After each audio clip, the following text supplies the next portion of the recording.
Plantear que la reforma tributaria no va a afectar a los que ganan menos de $2.000 es un relato que no lo está comprando nadie, porque se ancla en el concepto de contribución patriótica ocasional, asumiendo que quienes lo pagarán van a asumir esos costos sin trasladarlos a los consumidores finales con un incremento de los precios de los bienes o los servicios que ofrecen, como si esas malas costumbres se cambiaran vía decreto o con la aprobación de una ley.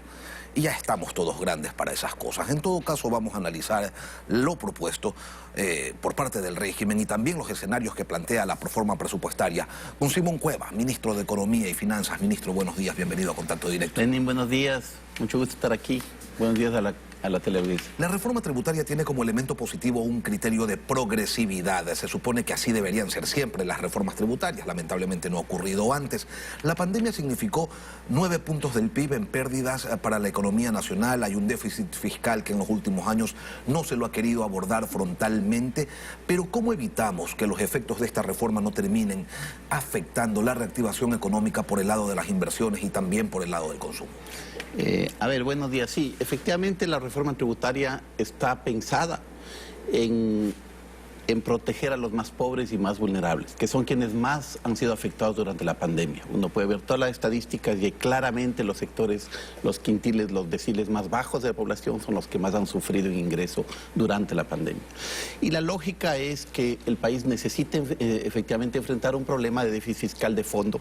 El déficit fiscal fue de $7.000 millones, un poquito más el año 2020. Este año esperamos llegar a algo más de $4.000 millones, un cambio importante de 7 a 4% del PIB, y el año que viene deberíamos llegar, si se aprueba la reforma tributaria, a un déficit cercano a 2,5% del PIB. Es un ajuste grande, es un fortalecimiento de la situación fiscal bien importante, que es fundamental para que el país sea creíble, para que el crecimiento sea sostenible y para que realmente el entorno también permita recuperación y reactivación económica, que ya se está viendo en estos meses luego de la pandemia. Eso desde el lado del déficit, y queda clarísimo. Ahora, ¿cómo evitamos que poniéndole impuestos a las grandes empresas, estas no terminen contrayendo sus iniciativas o sus expectativas de inversión?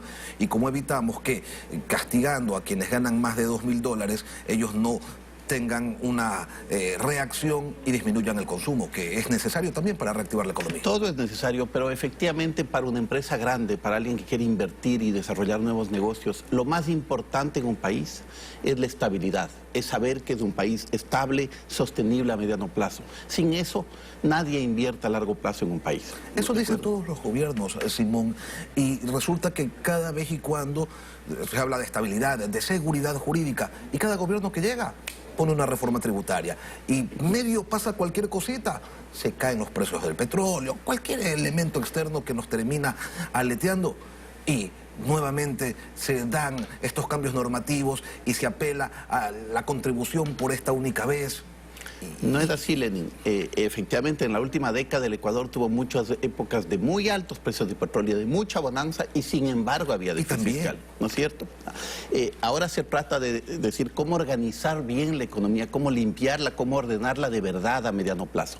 No es una reforma puntual para un añito, es un tema de mediano plazo, pero que efectivamente tiene dos grandes tipos de contribuciones, ¿no es cierto? Una contribución más sostenible y de mediano plazo, que afecta efectivamente el impuesto a la renta de las personas del 3,4% más rico o de mayores ingresos de la población económicamente activa del Ecuador. No topa la reforma al 96 y pico por ciento de la población que está debajo de esos niveles de ingresos, por un lado, y también contribuciones temporales que están ligadas a la situación del COVID y tal, pero que solo topan a empresas muy grandes y a personas de altos ingresos y alto patrimonio. ¿Usted podría decirnos, Simón, como ministro de Economía y Finanzas, que esta es la primera y la última reforma tributaria de este gobierno?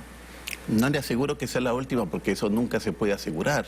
Pero la realidad es que esta reforma está pensada para organizar la situación para este año, para este periodo entero de gobierno, perdón. O sea, está previsto para que sea la única. Uno no sabe lo que puede pasar más adelante, un desastre natural, qué sé yo.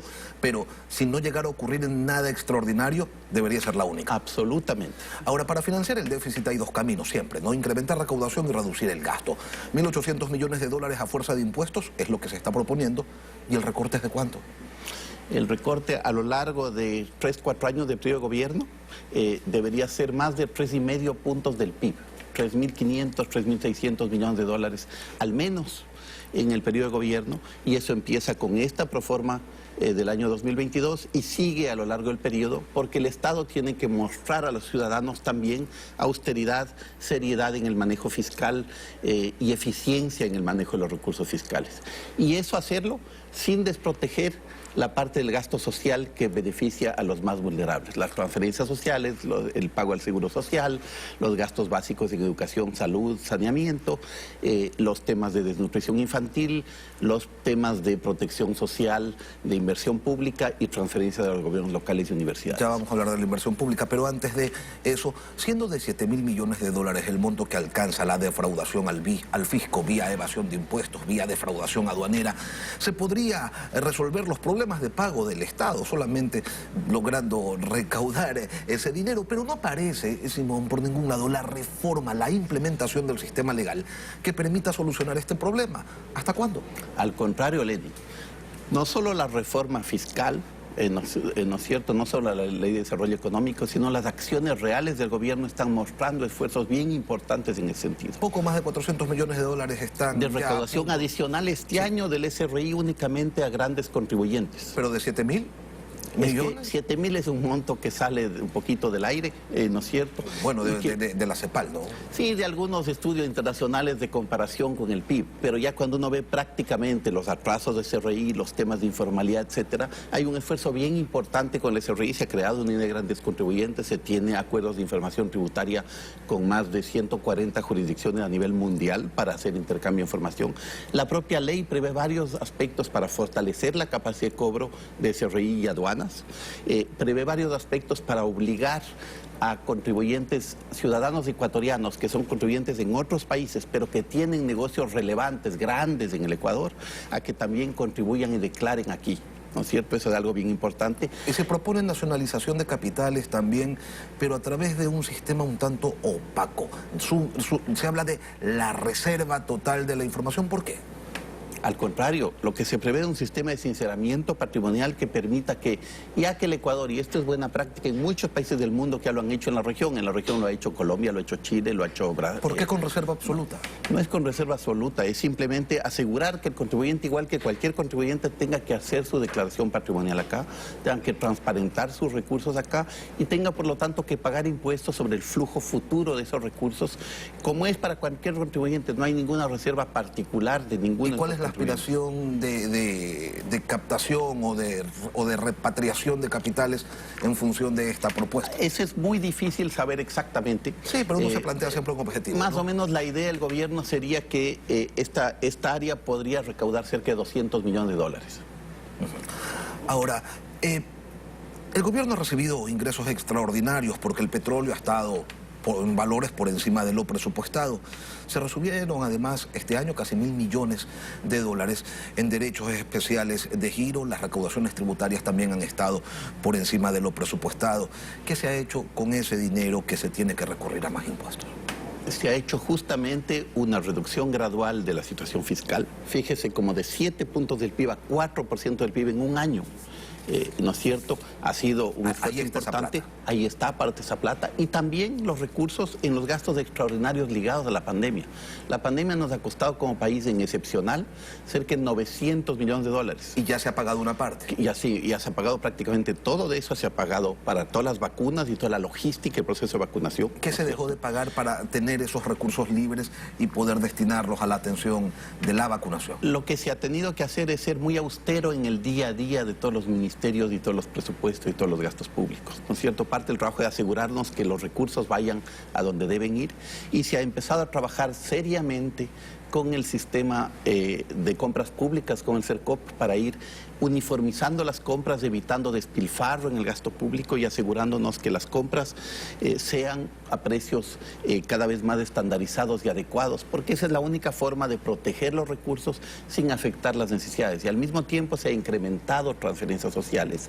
La cobertura de familias que reciben bonos ha crecido, cerca de 450.000 familias adicionales de este año versus el año anterior que reciben bonos, ¿no es cierto? Y nos hemos ido poniendo al día además por ejemplo, con gobiernos locales, con proveedores del Estado, etcétera, para ir avanzando en ese camino. No es fácil porque hay una herencia pesada, pero hay que hacerlo de forma ordenada, de forma seria, de forma transparente. No es entonces que la pandemia ha dejado un hueco que hay que cubrir y entonces necesariamente se requiere esta reforma tributaria para cubrir ese hueco, porque se ha trabajado de manera ordenada, se ha trabajado con austeridad y además ha habido estos ingresos extraordinarios. Así es. Sin embargo, la pandemia, como en todos los países del mundo, ha tenido un impacto económico muy duro, ¿no es cierto? El Ecuador cayó el año pasado la economía cerca de 8% del PIB, la economía ecuatoriana, se está recuperando este año.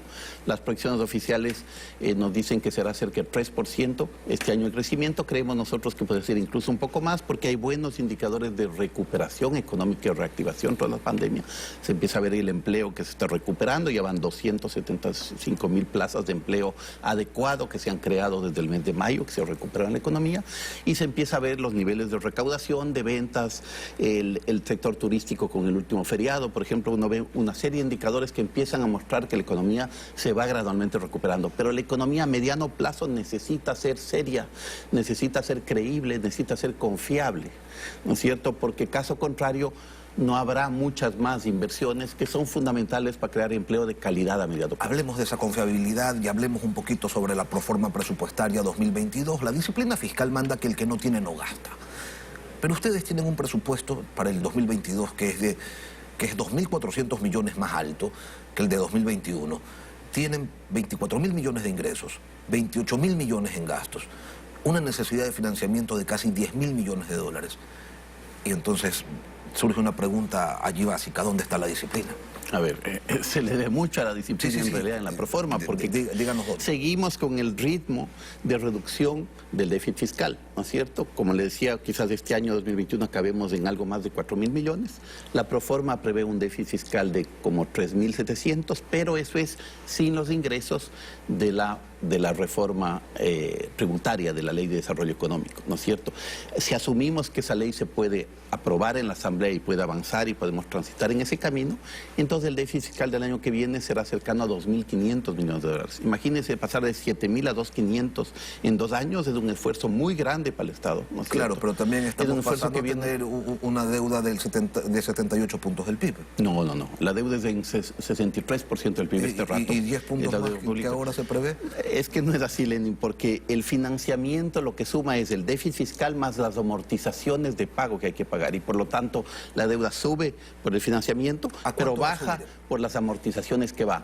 La deuda en porcentaje del PIB en el año 2000 depende un poquito del avance del tema tributario, ¿no es cierto? Pero debería subir muy marginalmente de 63, quedarse en 64, 65% del PIB y empezar a bajar. Hay que entender un tema, ¿no es cierto? Cuando un Estado tiene déficit fiscal, que es lo que ha venido arrastrando el Ecuador por muchos años, ese déficit se financia con deuda. Y por lo tanto, si hay déficit, va creciendo la deuda pública. Tiene que crecer lentamente la deuda pública y más lento que la economía para que empiece a caer la deuda en porcentaje del PIB. Eso es lo que estamos haciendo, eso es lo que estamos planeando de forma ordenada, pero al mismo tiempo tenemos que hacerlo sin afectar el gasto social y sin afectar la recuperación de la reactivación económica. Entonces es un ejercicio de equilibrio. Ministro, ¿cómo se reactiva la economía en un país donde el 1% de su presupuesto se destina a gastos de inversión? No es cierto que del 1%. ¿Cuánto se va a destinar? Es que usted está hablando del presupuesto global, cuando suma ingresos, gastos, financiamiento, etcétera. Sí. ¿No es cierto? La inversión pública va a ser más alta que este año, cuando uno le compara papas con papas, que le compara realmente, ¿no es cierto? Un tema importante de la proforma es su transparencia y podemos hablar un poquito de eso. Pero la inversión pública va a ser cerca de 2.000 millones, 1.870 millones de dólares en proyectos de inversión pública para todos los temas priorizados del plan de desarrollo, todos los temas importantes como desnutrición, salud, educación, seguridad, avances en todas esas materias. Pero cuando dicen educación, seguridad, salud, sí, ministro, usted me está contando los sueldos también. No, absolutamente no. Esa es una gran diferencia de esta proforma contra proformas anteriores, ¿no es cierto? Esta proforma busca ser muy transparente. ¿Y eso qué implica? Que en el pasado te tenía sueldos y bonos que estaban de alguna manera clasificados como gastos de inversión.